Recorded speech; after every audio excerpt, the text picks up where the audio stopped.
본격적인 공시메이트 진행에 앞서서 노란톡 오픈 채팅방 입장 방법 소개해드리도록 하겠습니다. 노란톡 오픈 채팅방에 변영인의 기업 공시 연구소라고 검색하신 후에 입장하시면 되는데요. 공시 관련해서 각종 질문 남겨주시면 제 옆에 계신 변영인 대표님께서 친절하고 빠르게 답변 도와드리도록 하겠습니다. 그럼 오늘의 첫 번째 기업 살펴보겠습니다. 오늘의 첫 번째 기업은 종근당입니다. 종근당은 2013년 종근당 홀딩스로부터 인적 분할 설립돼서 2013년 유가 증권시장에 상장했습니다. 주요 사업은 전문 의약품 및 일반 의약품의 제조 및 판매인데요. 신약 및 개량 신약, 제네릭 의약품에 대한 우수한 개발 능력을 통해서 연간 매출액 대비 약 12%가량 연구개발 투자를 집행하며 표적 항암제, 자가 면역 질환 치료제 등 신약 개발 및 임상 시험을 진행하고 있습니다. 2004년 국내 신약 항암제 캄토벨과 2013년 당뇨 치료제 듀비에정, 그리고 국내 및 일본 품목 허가를 획득한 바이오시밀러 네스벨이 출시된 바 있습니다. 최근 실적도 한번 확인해 볼게요. 2021년도 연결기준 매출액은 1조 3,435억 원, 영업이익 947억 원, 당기순이익은 423억 원을 기록했습니다. 매출액은 전년 대비 3.1% 증가했고 영업이익은 23.5% 감소했으며 당기순이익은 53.1% 감소했습니다. 회사는 일회성 비용 및 연구개발비의 증가로 손익이 감소했다고 밝혔습니다. 네, 이렇게 기업 정보 알아봤고요. 대표님, 어떤 공시가 있었나요? 네, 지난주 금요일이었습니다. 회사 투자 판단 관련 주요 경영사항을 발표했는데 공시 내용 살펴보겠습니다. 투자 판단 관련 주요 경영사항입니다. 제목은 나파 벨탄주 임상 3상의 시험 자진 중단입니다. 주요 내용 보도록 하겠습니다. 임상 시험의 약물이 의약품으로 최종 허가받을 확률은 통계적으로 약 10% 수준으로 알려져 있다. 즉 임상 시험 이후에 최종 약물이 시판되는 이 부분이 확률, 전체 100건 중에 10건인데 이게 100건 중에 10건이라기보다는 거의 10% 수준보다는 채 안 될 것 같아요. 임상 시험 품목 허가 과정에서 기대에 상응하지 못하는 결과가 발생될 수 있으며 상업화 계획을 변경하거나 포기할 수 있는 가능성이 상존하다. 투자자는 위 사항과 사업법을 통해서 공시된 투자 위험을 종합적으로 고려하여 신중히 투자하시기 바랍니다. 내용 보겠습니다. 임상시험의 제목은요. 코로나19 폐렴으로 진단받아서 입원한 환자를 대상으로 CKD314입니다. 파이프라인명인데 나파벨탄주입니다. 나파벨탄주의 유효성과 안전성을 평가하기 위한 제3상의 임상시험을 진행한 바 있었다. 임상시험의 단계는 임상 3상입니다. 시험 승인 기관은 한국에 있는 식품의약품안전처입니다. 대상 질환은 코로나19 폐렴증이고요.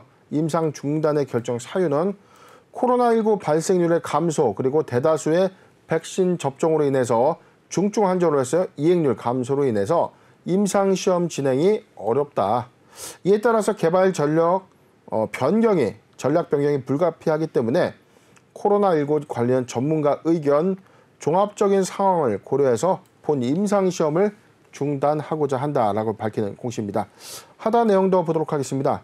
상기 사실일은 당사가 식약처로부터 임상 중단의 계획을 통지한 날짜다. 공시를 좀 종합해보면 종근당의 경우에 코로나19 폐렴으로 진단받아서 중증 환자를 대상으로 이 코로나19의 치료제 개발을 해왔었습니다. 네. 이 파이프라인명이 나파벨탄주인데 이게 임상 3상의 시험까지 좀 진행이 됐었죠. 하단 내용을 보면 지난해 3월 8일에 나파벨탄주 임상 3상을 신청했고요.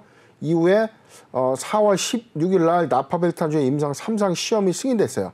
4월 22일에도 나파벨탄주의 임상 3상이 승인이 되면서 임상 시험을 본격화하고 있었는데 이 코로나19의 발생률이 감소되고 있고 대다수의 이 백신 접종으로 인해서 위중증 환자가 크게 감소했다는 거죠.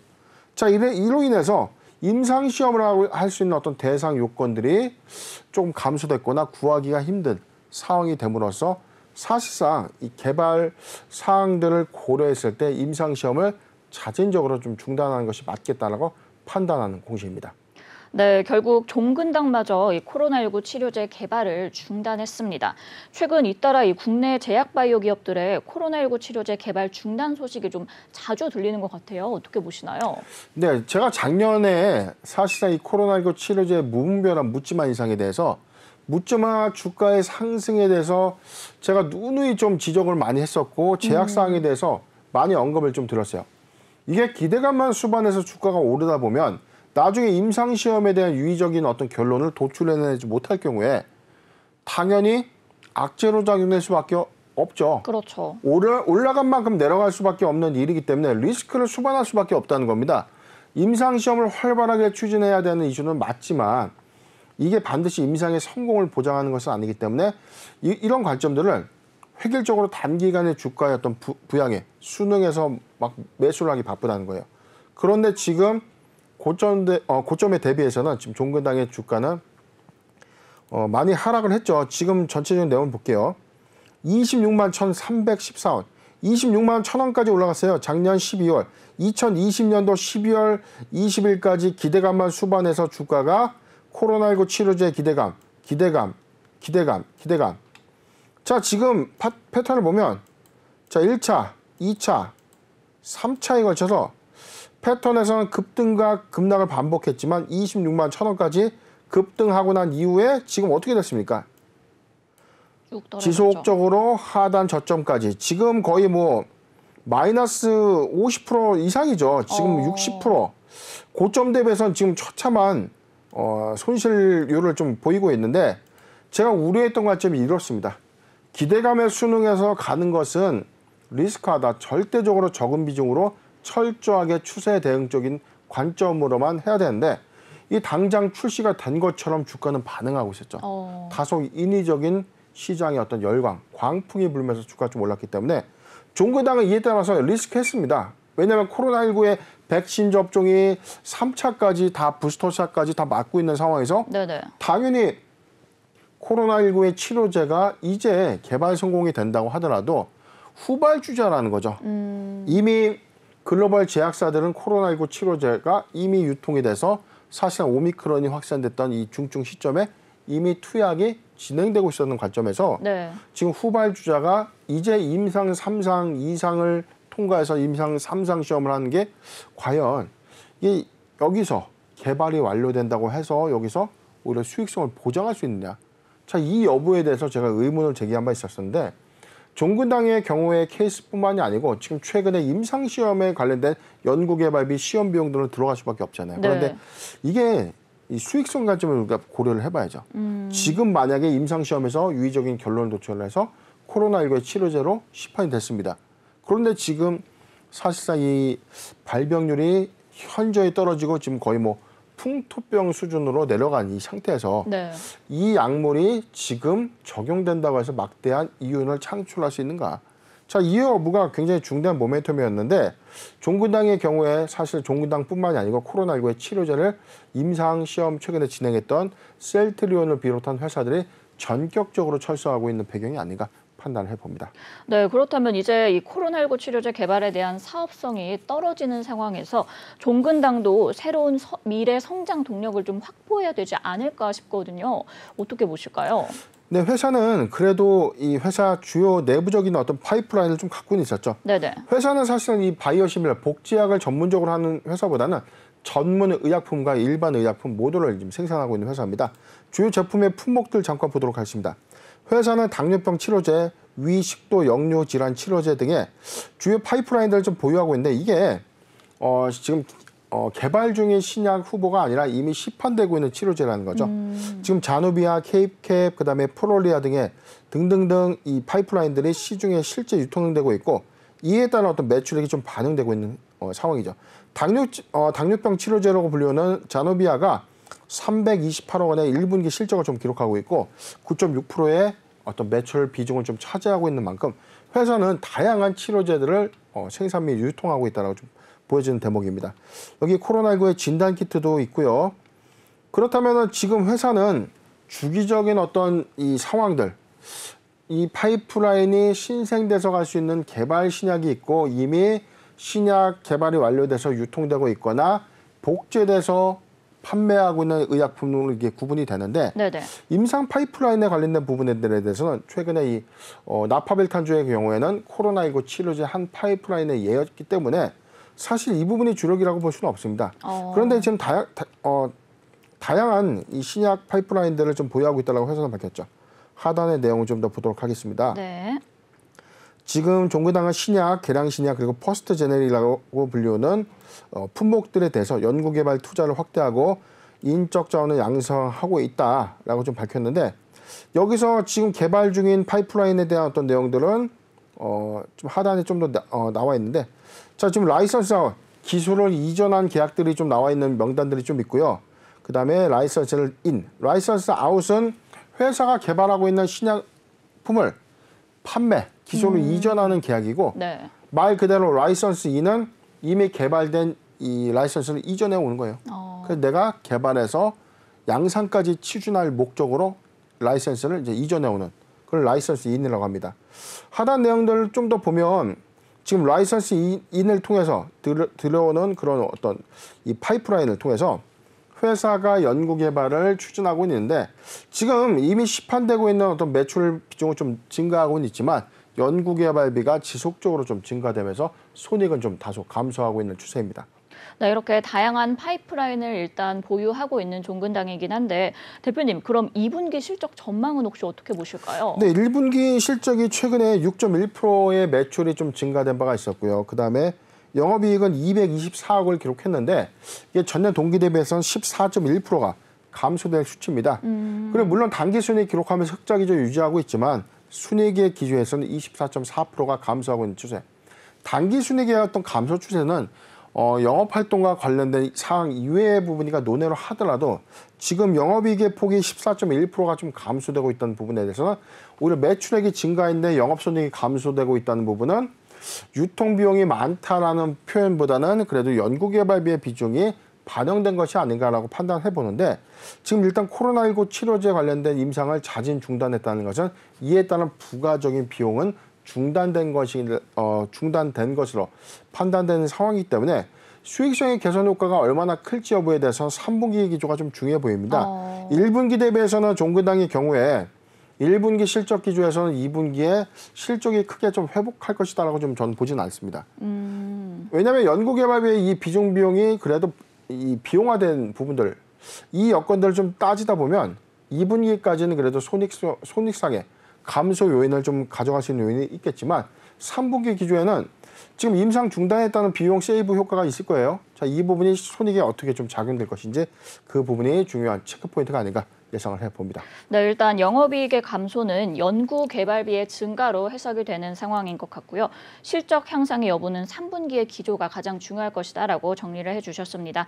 한때 주가가 26만 원대까지 치솟았지만 계속해서 하락하는 모습인데요. 대응과 투자 전략까지 부탁드릴게요. 네, 지금 일단 뭐 기대감에 수반돼서 고점 형성을 했지만 지금의 현재 주가 상태는 거의 60% 이상 고점 대비 하락한 주가의 흐름을 좀 보여주고 있죠. 최근에 악재가 또 한 번 있었습니다. 지난달 21일에는 뭐 식약처로부터 이 9개 의약품에 대한 어떤 판매 금지 처분을 좀 받으면서 이 부분에 대한 어떤 매출 감소 요인이 2분기에도 반영될 수 있다라는 어떤 리스크가 좀 부과는 됐지만 저는 이게 사실상 이 제네릭 의약품 관점에서 이 부분의 어떤 이 매출 감소 요인이 확연히 크다. 자, 그렇게는 좀 보지 않고 있기 때문에 일시적인 매출의 감소 요인은 좀 가져오겠지만 가장 중요한 비용화의 관점에서는 비용의 세이브 효과가 있느냐. 아까 그 부분이 좀 제가 중요한 체크 포인트라고 말씀드린 것처럼 지금 비용을 손익 부분을 얼마만큼 지금 개선할 수 있느냐. 자, 이 부분이 중대한 체크 포인트가 아닌가 판단을 해봅니다. 지금 저점 구간에서는 82,000원이죠. 82,000원 구간을 탄탄하게 지지해 준다면 보유 의견을 좀 제시해 드리고요. 82,000원은 지금 심리적인 어떤 저점 영역대 하단으로 이탈될 것 같지는 않습니다. 그런데 지금 코로나19 팬데믹 확산된 시점 대비해서 오른 만큼 지금 떨어졌지 않습니까? 자, 확연하게 보여주는 이 수준인데 자, 확대를 해서 보도록 하겠습니다. 자, 오른 만큼 지금 다 내려와 있어요.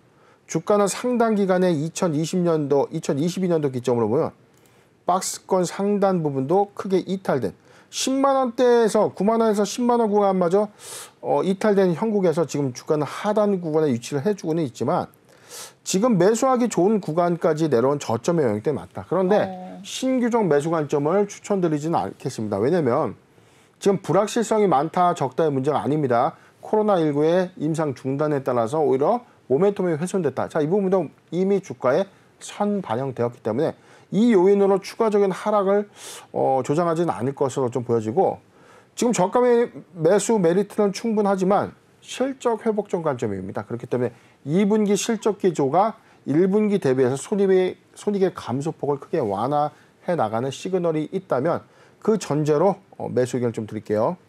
자, 저는 이렇게 봤습니다. 8만 원에서 8만 4천 원, 8만 원에서 8만 4천 원 구간 포트 비중 5%의 분할 매수 의견을 좀 제시해 드리는데 관건은 2분기에 손익 감소 요인을 가져오는, 즉 손익 감소가 전체적인 어떤 손실 영업이익의 폭이 감소가 됐는데 2분기에 손익의 증가폭을 조금 더 늘린다면 자, 이 전제라면 포트 비중 5%의 분할 매수 의견을 제시해 드리겠습니다. 네, 종근당 보유자 관점에서는 8만 2천 원이 이탈되지 않는다면 보유하시면 좋을 것 같고요. 신규 매수는 일단 실적 회복 확인 후에 접근하시는 게 좋을 것 같습니다. 8만 원에서 8만 4천 원까지 포트 비중 5%의 분할 매수 의견 주셨습니다. 네, 이렇게 오늘의 첫 번째 기업 종근당 알아봤고요. 두 번째 기업 살펴보겠습니다. 오늘의 두 번째 기업은 DA 테크놀로지입니다.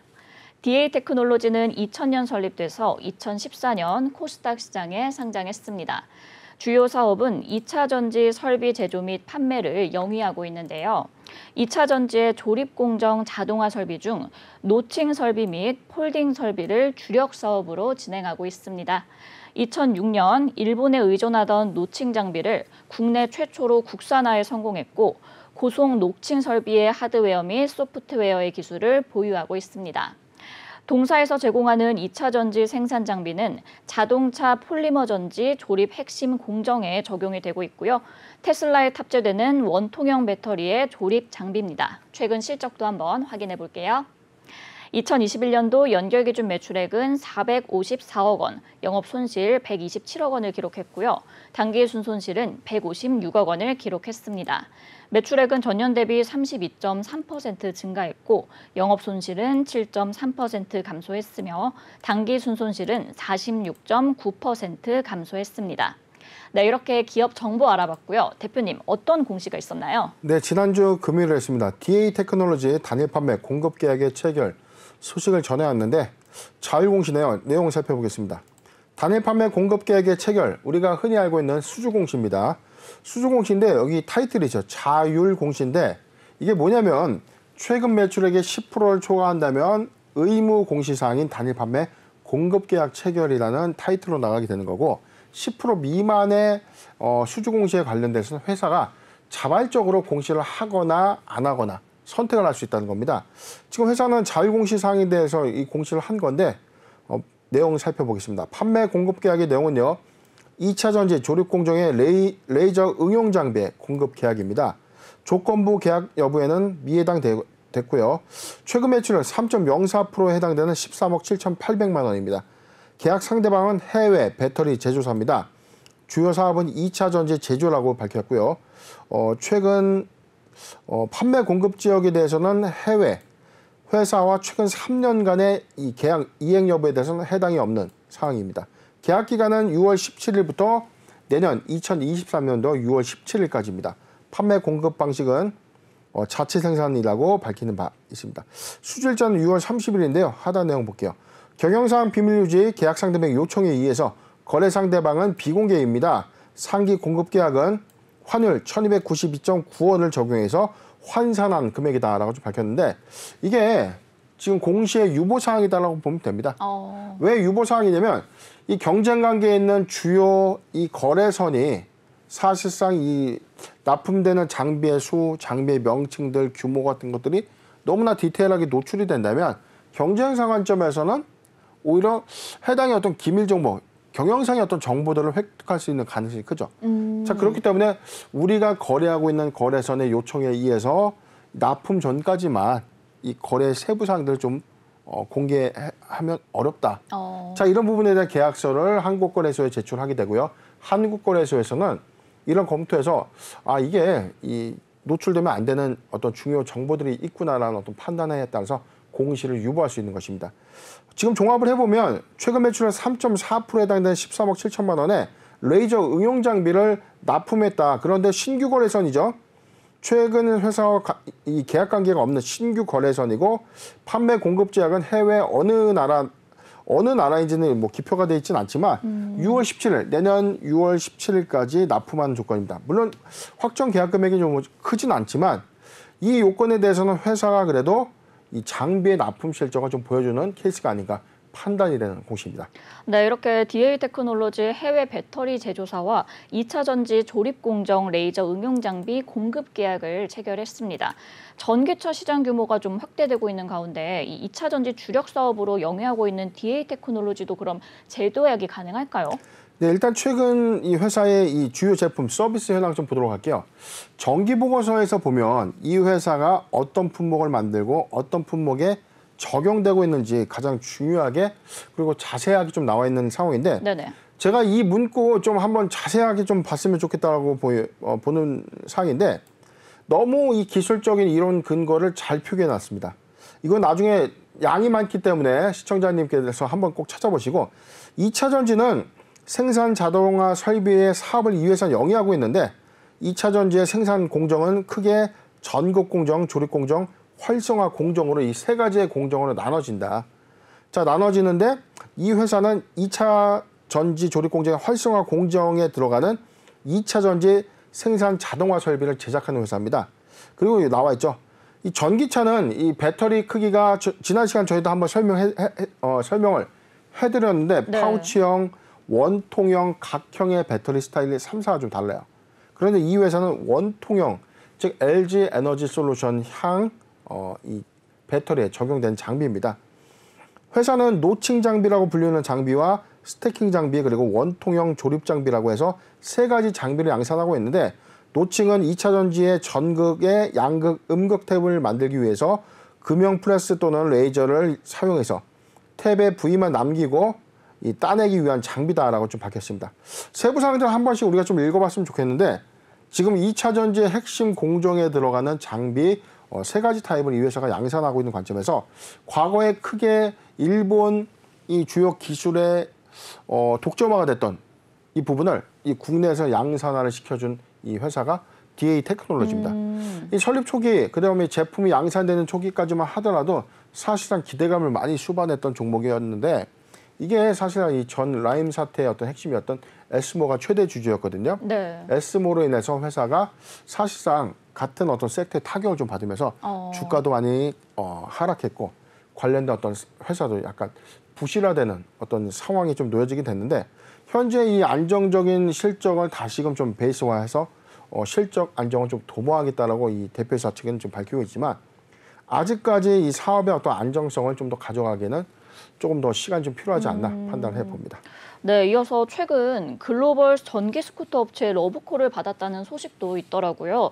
그래도 이런 협력 제의를 받았다는 건 DA테크놀로지가 어느 정도 기술력을 가진 기업이기 때문이다. 이렇게 해석을 해도 되지 않을까요? 그렇죠. 이게 당연한 겁니다. 지금 일본 회사의 전량 의존했던 이 노칭 장비를 네네.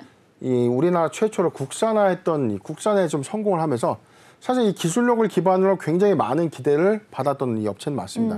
그런데 지금 사실상 이 추가적인 어떤 자금 조달을 확보해서 회사의 어떤 캐파를 늘려갈 수 있는 전략들을 좀 추진하면 상관이 없는데 전 최대 주주였던 에스모와의 현재 이 지분 관계는 모두 종결이 됐지만 이후에 회사의 어떤 투자 부분들이 소원하게 좀 이루어지지 않으면서 지금 사업이 사실상 좀 정체된 느낌 좀 받고는 있지만 기술력은 좀 인정받을 만하지 않겠는가.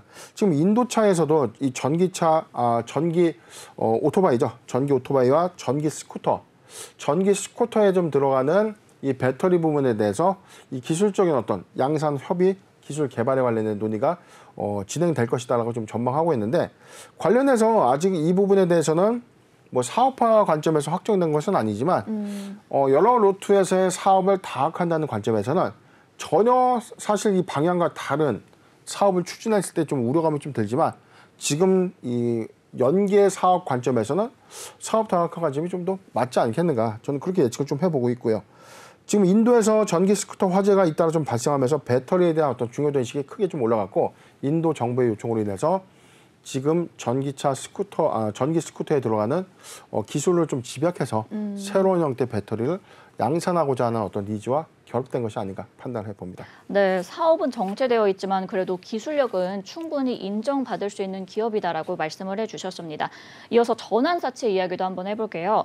전환사채 발행 후에 전환가액을 하향 조정을 했는데 주식 수가 증가하면 좀 주가의 부담으로 작용할 수 있지 않을까 싶은데 혹시 어떻게 보실까요? 그렇죠. 지금 회사의 내용들, 지금 이 내용을 보면 3번 재무에 관한 사항, 증권 발행을 통한 자금 조달 여부에서는 최근 분기 기점에 회사가 발행한 사채 내역들이 나와 있습니다. 하단 내용을 보면 지금 7회차, 8회차, 9회차, 11회차까지 무기명시 이권부 보증 3호 전환사채 발행이 있었어요.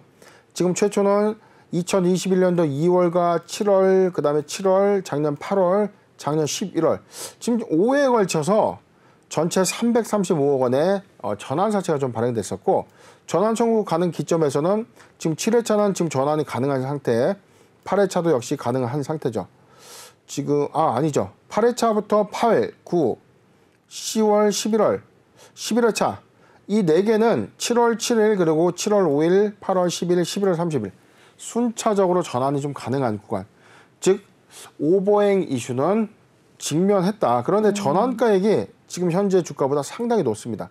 물론 전환가액을 조정했기 때문에 조정된 어떤 가액이 다 반영되지는 않았지만 회사는 두 가지 선택이에요. 335억을 전액 원금과 이자를 지급하고 상환하거나 또는 전환가액 대비 주가가 좀 부양돼서 전환사채가 주식으로 좀 전환되거나 두 가지 숙제를 안고 있는 셈인데 제가 관점에서 말씀드렸던 게 이 부분을 만약에 상환하게 된다면 회사는 오히려 사업을 영위할 수 있는 어떤 자금이 좀 막히게 되는 효과가 있죠. 그렇기 때문에 회사는 그래도 사업의 어떤 내용들을 부각하거나 이해관계자의 이 회사의 향후 비전을 통해서 오히려 주식이 좀 전환돼야 되는 어떤 효과를 만들어야 되는 어떤 상황인데 이 여부는 이제 7월이 임박했기 때문에 7월 7일, 7월 5일 뭐 임박했기 때문에 관련해서는 상한보다는 그래도 시세를 인위적인 어떤 부양은 어렵겠죠. 자, 그런 부양의 의미를 말씀드리는 게 아니라 회사의 공격적인 어떤 투자 IR 또는 회사의 추가적인 비전이 좀 제시됨으로써 오히려 전환이 유도될 수 있는 어떤 환경이 조성되지 않겠는가 판단을 해봅니다. 네, 대표님 그럼 올해 흑자 전환 좀 기대해 볼 수 있을까요? 일단 지금 1분기 실적 관점에서는 내용을 잠깐 보면 1분기 실적 지금 96억 원의 매출을 기록했고요. 영업 손실은 34억 원, 그리고 단기 순손실은 좀 99억 원을 좀 기록하면서 매출액은 증가했는데 영업 손실의 폭은 전년 동기와 거의 비슷합니다. 오히려 분기 순손실액이 지금 3배가량 좀 이 손실폭이 좀 증가됐던 사유는 사실상 이 종속회사의 손익 관점이 반영된 것이 아닌가 좀 예상을 해보고 관련돼서는 오히려 이 파생상품 손실 부분은 좀 반영된 것은 아니다. 자, 그렇기 때문에 이거는 지배회사에 관련된 손익 부분이 영향을 주었다는 것으로 좀 판단되기 때문에 올해 2분기에는 수익성 개선을 위해서 회사가 이 각고의 노력을 좀 해야 되는 것 아닌가 판단을 해봅니다. 네, 2분기는 회사의 노력이 더욱 강조되는 시점인 것 같습니다. 이렇게 현재 또 투자주의 환기 종목으로 지정돼 있는 상황인데 보유자분들이 아무래도 좀 걱정이 많으실 것 같아요. 이 해제 가능성은 어떻게 보시는지 그리고 대응 전략은 또 어떻게 가져가는 게 좋을까요? 네, 회사는 사실상 이 투자주의 환기가 자, 이 내용인데요. 지금 자, 감사보고서 좀 잠깐 보도록 하겠습니다. 회사는 내부 통제의 이 비적정 자, 여기 있죠. 개별 재무제표 기준의 내부 회계 관리 제도의 검토 의견 비적정으로 인해서 투자주의 환기 종목에 지정이 됐는데 만약에 이 요건이 2023년도 감사보고서 제출 이후에 적정 의견을 받는다면 해제가 될 것입니다. 자, 이 요건이 사실상 이 중요한 부분보다 4사업년도 영업손실 부분에서도 올해 손실을 기록한다고 해서 이 요건에도 해당되는 사항은 없고요. 최근 3년 연속 법인세 비용 차감 전 계속사업 손실에 관련돼서도 50% 초과 사항은 좀 없기 때문에 지금 기업의 어떤 영속성 관점에서 상장 적격성에 관련된 이슈는 없다. 다만 이 내부 통제관리 시스템에 대한 어떤 미비점을 올해 어떻게 좀 잘 만회할 것인가. 자, 이 부분이 중요한 포인트인데 이 부분은 회사의 어떤 특정된 이슈가 없다면 사실상 내년 감사보고서 제출 이후에 이길 날 투자 환기 종목은 해제될 것으로 이제 판단이 됩니다. 차트 잠깐 보도록 하겠습니다. 오늘 6.92% 좀 하락하고 있는데 저는 사실상 지금의 어떤 하락 구간이 특정한 어떤 이슈나 악재에 의한 이 이슈다라고 좀 보기는 어렵습니다. 오늘 지수 영향을 좀 크게 받았다라고 좀 판단되고 있는데 지금 코스닥 0.93% 낙폭을 좀 더 키워가고 있는 흐름이 있죠. 이 여부가 그래도 소형주 중심에서의 어떤 낙폭 과대가 즉 투매를 불리는 현상. 자, 이 요인이 작용된 것이 아닌가 판단을 해봅니다. 보유자 관점에서의 의견은요. 3,500원이 이탈되지 않다면 추세는 좀 지켜준 것이다라고 좀 판단하셔도 되고 지금 매수하기 좋은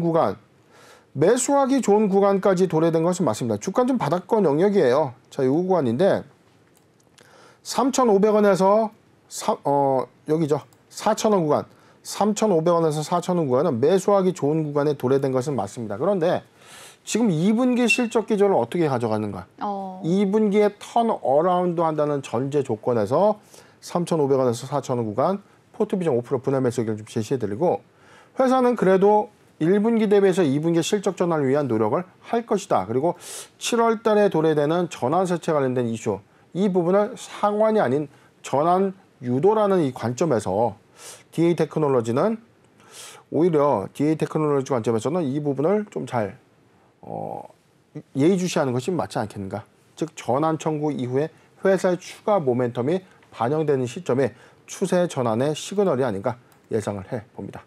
네, 이렇게 DA 테크놀로지 오늘 매수하기 좋은 구간은 3,500원에서 4,000원까지 단 2분기 실적을 확인 후에 접근하시는 게 좋을 것 같고요. 보유자 관점에서는 3,500원이 이탈되지 않는다면 보유하시면 좋을 것 같습니다. 일단 내부 통제 시스템의 미비점에 큰 문제가 없다면 투자 주의 환기 종목은 해제될 가능성이 크다라고 말씀을 해주셨습니다.